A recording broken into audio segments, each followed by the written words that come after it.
The Criminal Investigation and Detection Group says two executives of SunWest Incorporated, allegedly involved in an anomalous flood control project, have sent surrender feelers to the police. At the Pasay City Hotel on last Friday, November 28, police attempted but failed to serve arrest warrants for three SunWest executives who are known to still be in the country. In a press briefing on Monday, December 1, CIDG Director Major General Robert Alexander Morico II says the manhunt operation for the three accused is still ongoing. Yung tatlo ma'am, continuing ang manhunt operation, although two of them have sent already surrender feelers. We must understand na yung tatlo kasing hinahanap ma'am na nasa local are although nakita natin na mataas ang posisyon nila sa company yon, but dami lang po yon. So basically they do not have the money and capacity to pay for a lawyer ng sarili nila.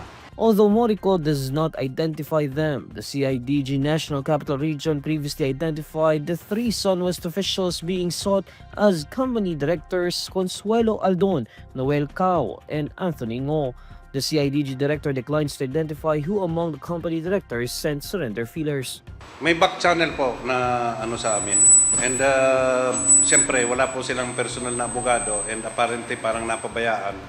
So they're takot also. We're trying to... May contact na sir, tama sa inyo? Paano nila sir, ano sinasabi nila? Paano sila nakipag-communicate sa CIDG?